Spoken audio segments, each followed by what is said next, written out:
So me and my boy Sax was having a conversation on Skype the other day, and we thought about, we were thinking about how Nintendo had decided to unify its mobile and his home console hardware divisions in Japan, and we've come to the and we thought about how the Wii U, as quote unquote powerful as it is, even though some people are it's not powerful enough. Fuck that shit.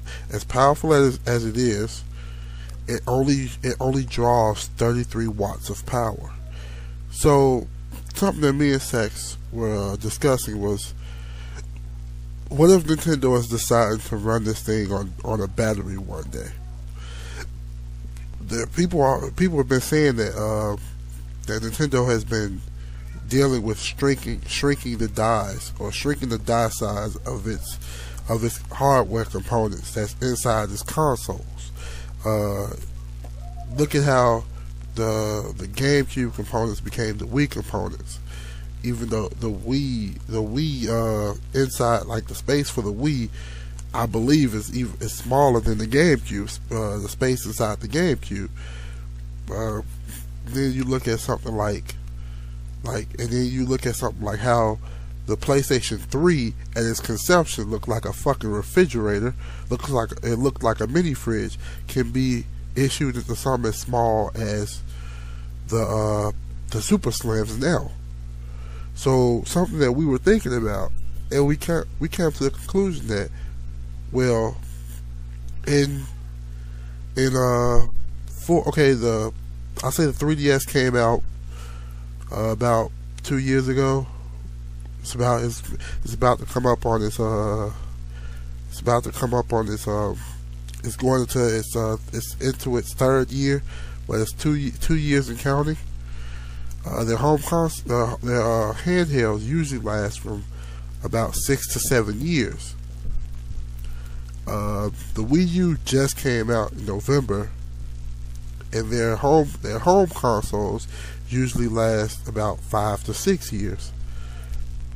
What I think is, by the time the Wii U is on its way out and the 3DS successor is shown, don't be surprised if that 3DS successor shows power matching or exceeding the power of the Wii U, because they've spent so much time trying to shrink this die size down. Now, with flash memory becoming cheaper and cheaper by the day, you can get there's some places that sell class 10 micro SD cards, 32 gigabytes, for $25. I've seen it at the store called Micro Center in my city. You can get a class 10 micro SD card for 32 gigabytes for like $25, $26. So what I'm saying is, if you can get flash memory for that much, and a Blu-ray is 50 gigabytes, but we all know that these games aren't filling up a 50 gigabyte Blu-ray disc. So if a Blu-ray is 50 gigabytes and a SD card, a class 10 micro SD card, is 25, and that's the fastest class of SD card you can get right now, if I'm not mistaken. What's stopping them from that price dropping even more in the next 5 to 6 years? That price is going to drop on those SD cards or on that flash memory. So instead of dealing with the 4 gigabyte cartridges, which are max for the 3DS right now, you're going to be dealing with 32 gigabyte or even bigger 64 gigabyte cartridges for the next iteration of their handheld. And this handheld will be able to produce graphics, in my opinion, that's going to match or exceed what you will see on the Wii U when the Wii U is on its way out. Now, if you look at the Wii, if you look at early Wii games compared to the Galaxy 1s, the Galaxy 2s, the the Xenoblades and the Last Story games like those, and you compare them to early Wii games, the early Wii games don't hold a candle. They don't stand a chance versus games like those. But well, outside of maybe Metroid Prime 3, which is still a fucking gorgeous game, but that's beside the point. What I'm saying is, you will see games, because they unified their handheld and mobile hardware divisions, R&D department, and all that, and that stuff. It makes it cheaper, and they all working together so they can build a better home console next generation and a better handheld next generation that can work closer together because of how they were developed at the same time by the same group of people, developed to be working together like those. Another thing, you probably won't see like the cross-play games, but you'll start seeing where their handhelds can work as controllers for their home consoles. Like how some people have been speculating that the 3DS has maybe a cartridge or an update to come out that'll make it be compatible with the Wii U and be able to use the 3DS as a Wii U controller. That might be true. That might be true.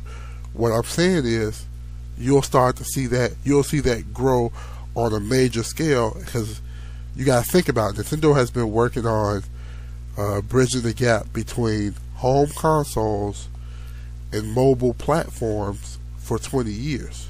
They even when the GameCube first started, well, when the GameCube was around, they were trying to bridge GameCube with their Game Boy Advance.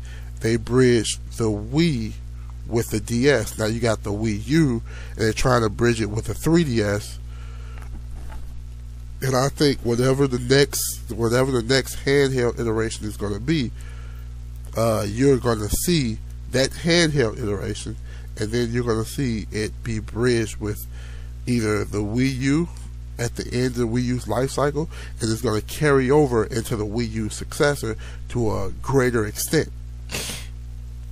I believe that when this happens, people will finally realize the extent to which Nintendo was trying to figure out everything that was going on in this generation. Whether they were trying to figure out how to shrink this die size, that'll cause to make the GPU and the CPU closer together so it can fit on a smaller chip space. How to make the GPU and the CPU draw a small enough power, or need to draw a small enough unit of power so that it could run off a battery, to where even if, like, you might get a generation again where you get 3 to 5 hours of battery life like the 3DS, but it'll be producing Wii U graphics that'll match later Wii U games. Where I'm talking about the 3D Marios, the Zeldas, the stuff that Nintendo really puts their imagination into. You'll start to see games for their handhelds that match those. And if you think about that, I mean, it's something that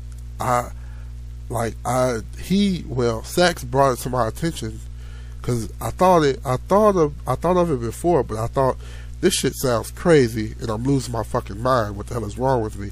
Then when Sachs brought up the exact same thing, I was like, okay, I'm not losing my mind. Somebody sees it too.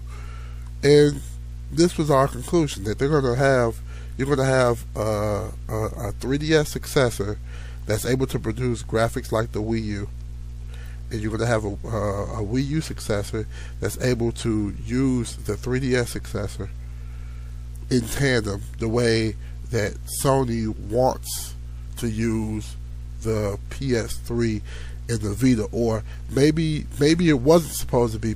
For all we know, maybe it wasn't supposed to be the PS4 and the Vita. Maybe the Vita is out so that some people can buy it, and then it's supposed to be with the PlayStation 4. Maybe that's the purpose of the Vita and cross-platform play, so that it can bridge closer to the PlayStation 4, not the PlayStation 3. I don't know. This video is like 10 minutes long. Tell me what you think, and let me know in the comment section. Tell me if I'm losing my fucking mind, or if you think I'm on to something. And I'll talk to you guys later. Embrace me as her king and as her god.